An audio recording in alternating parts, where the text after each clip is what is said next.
നമസ്കാരം. ഈ പാറ്റാ സമരം തുടങ്ങിയപ്പോൾ മുതൽ ആ സമരാഭാസം ഡൽഹിയിൽ അരങ്ങേറി തുടങ്ങിയ ജൂൺ 6 മുതൽ തന്നെ കേരളത്തിലെ മാധ്യമങ്ങളെല്ലാം വല്ലാത്ത ആവേശത്തിലാണ്. കാരണം BJP സർക്കാരിന് എതിരെ ജെൻസി തെരുവിലിറങ്ങുന്നു. നേപ്പാളിലും ബംഗ്ലാദേശിലും ശ്രീലങ്കയിലുമൊക്കെ ഉണ്ടായതുപോലെ, അല്ലെങ്കിൽ ഇന്തോനേഷ്യയിലും യൂറോപ്പിൽ ലണ്ടനിലും ഫ്രാൻസിലുമൊക്കെ ഉണ്ടായതുപോലെ വലിയ കലാപങ്ങൾ ഇവിടെ ഉണ്ടാകാൻ പോകുന്നു, നരേന്ദ്രമോദി നാട് വിട്ടോടാൻ പോകുന്നു എന്നുള്ള പ്രതീക്ഷകളോ മറ്റോ ആയിരുന്നിരിക്കണം അവരുടെ ഉള്ളിൽ. അതേ തുടർന്ന് തന്നെ കേരളത്തിലെ മലയാള മാധ്യമങ്ങൾ, പ്രത്യേകിച്ച് ദൃശ്യമാധ്യമങ്ങൾ, ഡൽഹിയിൽ അവരുടെ ഒരു പടയെ തന്നെ വിന്യസിച്ചിരുന്നു. അതിലേറ്റവും മുമ്പന്തിയിൽ നിന്നിരുന്ന ഏഷ്യാനെറ്റ് ന്യൂസാണ് കേട്ടോ. പറയുമ്പോൾ എല്ലാം പറയണമല്ലോ. അക്കാര്യത്തിലും അവർ തന്നെയായിരുന്നു ഒന്നാം നമ്പർ. അതിനെ തൊട്ട് പിന്നാലെ ഒട്ടും മോശമല്ലാത്ത രീതിയിൽ നമ്മുടെ മരംകൊത്തി മുതലാളിയുടെ ട്രീ കട്ടർ ചാനൽ. ഇവർ രണ്ടുപേരും മത്സരിച്ചാണ് ഈ സമരം. മോദി വിറച്ചു, അമിത്ഷാ ഓടി, യോഗി മുങ്ങി, തേജസ്വി സൂര്യയെ കാണാനില്ല, തേജസ്വി സൂര്യ മാഞ്ഞുപോയി, അല്ലെങ്കിൽ കെ സുരേന്ദ്രൻ നാട് വിടാനായി പെട്ടി പാക്ക് ചെയ്ത് കഴിഞ്ഞു, രാജീവ് ചന്ദ്രശേഖർ നാട് വിട്ട് കഴിഞ്ഞു എന്നുള്ള രീതിയിലുള്ള വാർത്തകൾ നിരന്തരം സംപ്രേഷണം ചെയ്തുകൊണ്ടിരുന്നത്.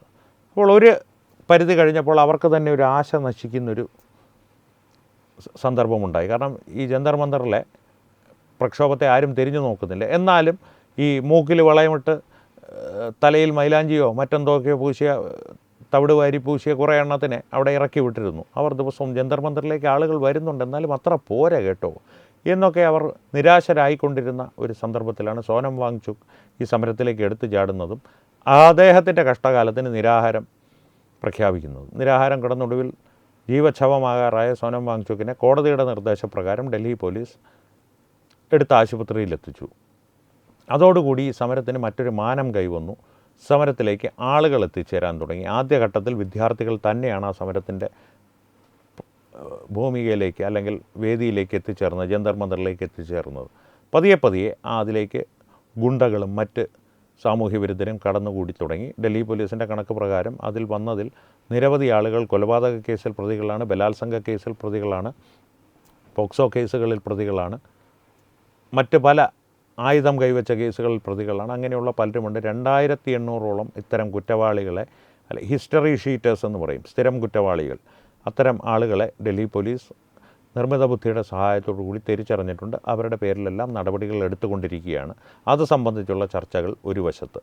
ഇങ്ങനെയെല്ലാം നടക്കുന്നതിൻ്റെ ഇടയിലാണ് പ്രക്ഷോഭമെല്ലാം കഴിഞ്ഞു ഒടുവിൽ ഈ പാറ്റകളുടെ ആവശ്യങ്ങളെല്ലാം അംഗീകരിച്ച്, ചർച്ചകൾക്കൊടുവിൽ അംഗീകരിച്ച് കേന്ദ്ര സർക്കാർ മുട്ടുമടക്കി എന്നുള്ള രീതിയിലുള്ള വാർത്തകളുമൊക്കെ സംപ്രേഷണം ചെയ്ത് പാറ്റകൾ വിജയിച്ചു കഴിഞ്ഞു എന്ന സന്ദർഭത്തിലാണ് അടുത്ത ഒരു ദുഃഖം അവരെ തേടിയെത്തിയത്. കാരണം ഈ ചർച്ചകൾ നടക്കുന്നതിനിടയിൽ ഒരു ദിവസം രാത്രി പ്രധാനമന്ത്രി ശ്രീ നരേന്ദ്രമോദി ഇൻസ്റ്റാഗ്രാമിൽ അങ്ങ് പ്രത്യക്ഷപ്പെട്ടു. ഇൻസ്റ്റാഗ്രാമിൽ പ്രത്യക്ഷപ്പെട്ടപ്പോൾ എന്ത് സംഭവിച്ചു? ഇൻസ്റ്റാഗ്രാം ആകപ്പാടെ കുലുങ്ങി. ഏതൊരു സെലിബ്രിറ്റി വന്നാലും ഇത്രയും അധികം ഒരു സ്വീകാര്യത അവിടെ കിട്ടില്ല. ഹലോ ഫ്രാൻസ് എന്ന് പറഞ്ഞ് അദ്ദേഹം ഒന്ന് പ്രത്യക്ഷപ്പെട്ടപ്പോൾ ജെൻസി മൊത്തം തകിടം മറിഞ്ഞു. ഗുണ്ടകളുടെ കാര്യമല്ല പറയുന്നത്, സമരാഭാസത്തിനായി പ്രത്യേക ലക്ഷ്യങ്ങളോടുകൂടി വിദേശ മുതലാളിമാരുടെ, ഉടയോന്മാരുടെ കളിപ്പാവകളായി ജന്തർ മന്ദറിൽ സമരാഭാസത്തിനെത്തിയവരുടെ കാര്യമല്ല പറയുന്നത്, യഥാർത്ഥ ജെൻസിയുടെ കാര്യമാണ്.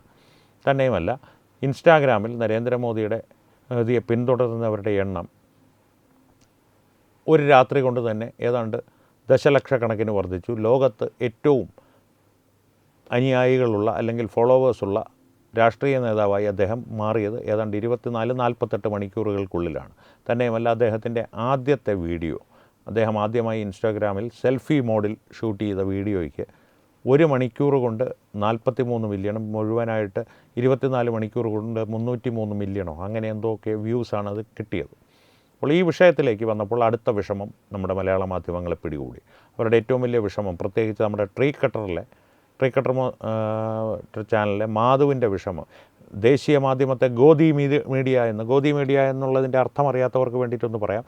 മോദിയുടെ മടിയിലിരിക്കുന്ന, ഗോദ് എന്ന് പറയുന്നത് മടിയാണ്, ഗോദി എന്ന് പറയുന്നത് മോദിയുടെ ഗോദിലിരിക്കുന്ന മീഡിയ എന്ന് പരിഹസിച്ച് പ്രതിപക്ഷം വിളിക്കുന്ന, അല്ലെങ്കിൽ പ്രതിപക്ഷത്തെ ട്രോളന്മാർ വിളിക്കുന്ന മീഡിയ, അവരെ അങ്ങനെ വിളിക്കുന്നതിൽ തെറ്റൊന്നുമില്ല. കണ്ടില്ലേ, പ്രധാനമന്ത്രിക്ക് ഒരു വീഡിയോയ്ക്ക് 303 മില്യൺ വ്യൂ ആണ് ലഭിച്ചിരിക്കുന്നത്. എന്തൊരു കഷ്ടമാണ്, ഇതൊക്കെയാണോ തലക്കെട്ട് എന്ന് മാധു ആഞ്ഞടിച്ചു. അന്ന് വൈകുന്നേരം പ്രധാനമന്ത്രിയുടെ ഇൻസ്റ്റാഗ്രാം ഫോളോവേഴ്സിൻ്റെ എണ്ണം വാർത്തയാക്കി അവതരിപ്പിക്കുവാനും മാധു മറന്നില്ല. ഇതാണ് മലയാള മാധ്യമങ്ങളുടെ ഒരു നേർചിത്രം. അടിസ്ഥാനപരമായിട്ട് സ്വന്തം വായിൽ നിന്ന് പുറത്തു വന്ന വാർത്ത എന്താണെന്ന് പോലും ഓർക്കാതെ, അല്ലെങ്കിൽ ഓർത്തെടുത്താൽ തന്നെ അത് കണക്കിലെടുക്കാതെ, തങ്ങൾക്ക് ലാഭകരമായിട്ടുള്ള, തങ്ങൾക്ക് പ്രയോജനകരമായിട്ടുള്ള വാർത്ത മറ്റൊരു രീതിയിൽ അവതരിപ്പിക്കുക. നരേന്ദ്രമോദി രാഹുൽ ഗാന്ധിയെ ഇപ്പോൾ പപ്പു എന്ന് വിളിച്ചെന്ന് വിചാരിക്കുക. ഒരു വീഡിയോയിൽ രാവിലെ നരേന്ദ്രമോദി രാഹുൽ ഗാന്ധിയെ പപ്പു എന്ന് വിളിച്ചു, ഇതൊക്കെ വളരെ മോശമായിട്ടുള്ളൊരു കാര്യമാണ് എന്ന് രാവിലെ പറയുക ഒരു 7 മണിക്ക്. വൈകുന്നേരം 10 മണിയാകുമ്പോൾ മറ്റൊരു വേഷത്തിൽ വന്ന് നരേന്ദ്രമോദി രാഹുൽ ഗാന്ധിയെ പപ്പു എന്ന് വിളിച്ച വീഡിയോയ്ക്ക് 10,000 മില്യൺ വ്യൂസ് ഉണ്ട്, ഇത്രയധികം നർമ്മം നിറഞ്ഞൊരു വീഡിയോ ഞാനിതിനു മുമ്പ് എൻ്റെ ജന്മത്തിൽ കണ്ടിട്ടില്ല എന്നാണ് സാമൂഹ്യ മാധ്യമങ്ങളിൽ പലരും പറയുന്നത്. വലിയ സ്വീകാര്യതയാണ് ആ വീഡിയോയ്ക്ക് ലഭിക്കുന്നത്. ഇങ്ങനെ ഒരു വാർത്താ സംപ്രേഷണം ഞാൻ ചെയ്താൽ കമൻറ്റുകളിൽ നിങ്ങളെന്നെ വെറുതെ വിടുമോ? ഇത് നേരിട്ട് കമൻറ്റ് ചെയ്യാനുള്ള മാർഗ്ഗങ്ങളും ഇപ്പോഴുണ്ട്. എന്നിട്ടാണ് ഈ ഒരു ധൈര്യം കാണിക്കുന്നത്, അല്ലെങ്കിൽ ഉളുപ്പില്ലായ്മ ഇവർ കാണിക്കുന്നത്. ഇത് മാധവൻ്റെ മാത്രം ഒരു പ്രശ്നമല്ല കേട്ടോ, ഏഷ്യാനെറ്റ് ന്യൂസിനും എല്ലാവരും ഉണ്ട്. ഏഷ്യാനെറ്റ് ന്യൂസിൻ്റെ പക്ഷേ ഒരു ഗുണമെന്ന് പറയുന്നത് വ്യാജ വാർത്തകൾ പോലും ഇന്ന് DRDOയെ സംബന്ധിച്ച് അവർ ചെയ്തൊരു വ്യാജ വാർത്തയെക്കുറിച്ചുള്ള വിവരങ്ങളും വിശകലനങ്ങളും തത്വമയി ന്യൂസ് തന്നെ പ്രേക്ഷകരുടെ മുമ്പിൽ അവതരിപ്പിച്ചിരുന്നു. നരേന്ദ്രമോദിക്കെതിരെ ഉപയോഗിക്കുവാൻ സാധിക്കുമെങ്കിൽ രാജ്യത്തെ പ്രതിരോധ സംവിധാനങ്ങളെപ്പോലും തകർക്കുന്ന തരത്തിലുള്ള വ്യാജ വാർത്തകൾ ചെയ്യാൻ അവരൊരുക്കമാണ്. അപ്പോൾ എന്തായാലും അതിനു മുമ്പ് ഇത്രയും പറഞ്ഞ സ്ഥിതിക്ക് മാധുവിൻ്റെ വീഡിയോ ഒന്ന് കാണിക്കാം. അത് പ്രേക്ഷകരൊന്ന് കാണിക്കാതെ പോകുന്ന മോശമാണല്ലോ. 2 വീഡിയോകളുമുണ്ട് കേട്ടോ, 2 കൂട്ടിച്ചേർത്തിട്ടുള്ള. രാവിലെ ഗോദി മീഡിയ പരിഹസിക്കുന്നതും വൈകുന്നേരം എന്തോ ആയി സ്വയം മാറുന്നതുമായിട്ടുള്ള ഒരു അന്യൻ ടൈപ്പ് സാധനമാണ്. ട്രാൻസ്ഫോർമേഷൻ എന്നൊക്കെ പറഞ്ഞാൽ ഇതാണ് ട്രാൻസ്ഫോർമേഷൻ. മറ്റേ സത്യമാസോൾ സാർ അന്ത 5 കൊലയും ആ ഒരു ട്രാൻസ്ഫോർമേഷൻ അന്യനിലെ പ്രേക്ഷകർക്ക് ഓർമ്മയില്ല. ഞാനൊരു ഭയങ്കര നടനായതുകൊണ്ട് ചിലപ്പോൾ നിങ്ങൾക്ക് ആ ഒരു വിക്രമിൻ്റെ അത്ര ഒരു വിക്രം എൻ്റെ അത്ര ശരിയായി കാണില്ല, എന്നാലും സംഗതി മനസ്സിലായല്ലോ പ്രേക്ഷകർക്ക്. ഒന്ന് കണ്ടിട്ട് വരൂ. തന്നെ നമ്മൾ ഗോദി മീഡിയ എന്ന് CJP വിളിച്ച ആ മീഡിയ എന്താണ് കാണിക്കുന്നത്? ഇപ്പോ കുറച്ചു മുമ്പ് വന്നൊരു തലക്കെട്ടുണ്ട്, അത് NDTVയുടേതാണ്. PM Modi's reel tops 303 million views amid CJP protest. നാണമാവില്ലേ ഇങ്ങനെ തലക്കെട്ടിടാൻ, ഇങ്ങനെ വാർത്ത കൊടുക്കാൻ?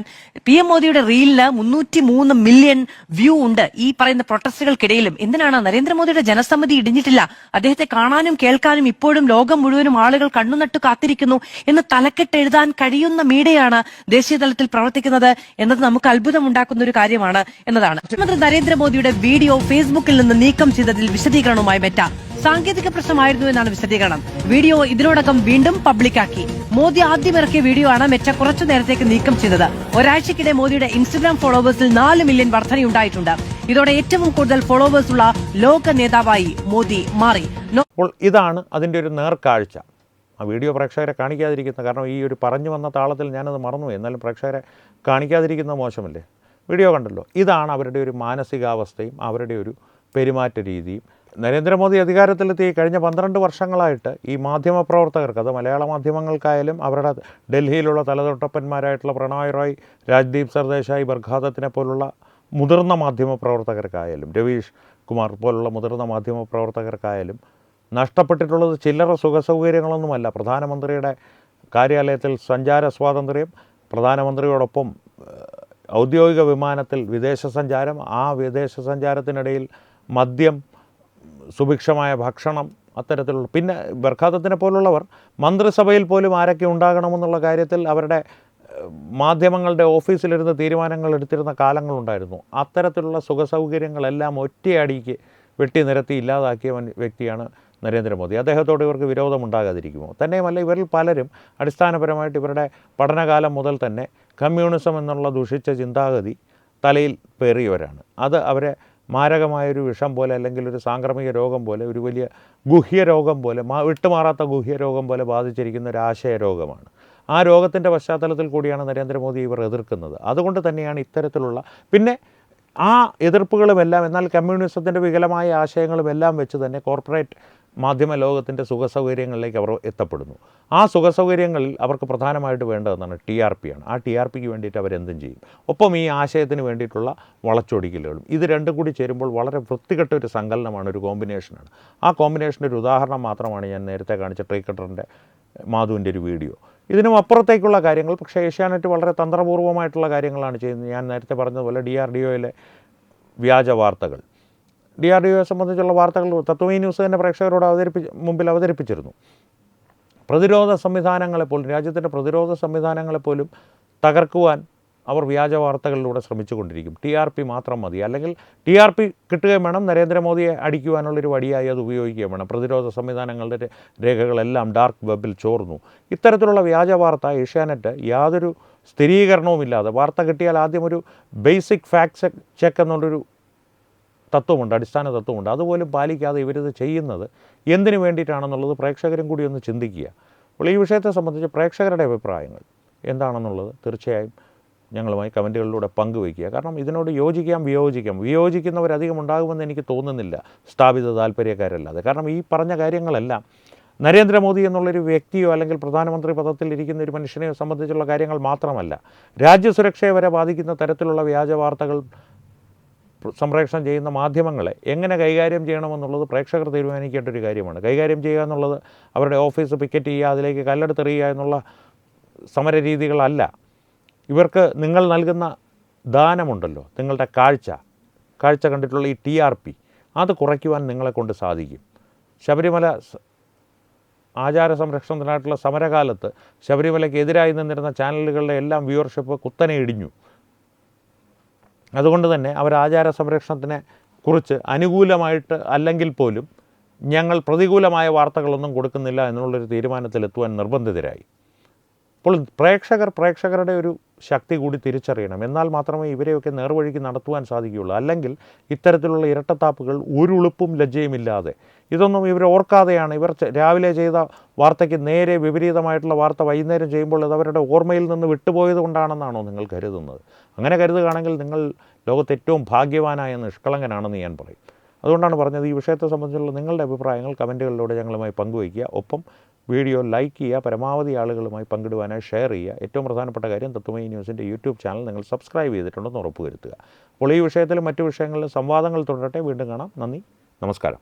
HIV അണുബാധ സന്തോഷപൂർണമായ ഒരു ജീവിതത്തിന് തടസ്സമല്ല. HIV അണുബാധയ്ക്ക് ഫലപ്രദമായ ചികിത്സ ഇന്ന് ലഭ്യമാണ്. ഇതിന് യഥാസമയം അണുബാധ കണ്ടെത്തുന്നതും കാലേക്കൂട്ടി ചികിത്സ നടത്തേണ്ടതും അത്യാവശ്യമാണ്. സൗജന്യമായ ചികിത്സയും മാർഗനിർദ്ദേശങ്ങളും സർക്കാർ ആശുപത്രികളിലെ ERT അഥവാ ഉഷസ് കേന്ദ്രങ്ങളിൽ ലഭ്യമാണ്. ആരോഗ്യ സംരക്ഷണം ഓരോരുത്തരുടെയും ഉത്തരവാദിത്തമാണ്.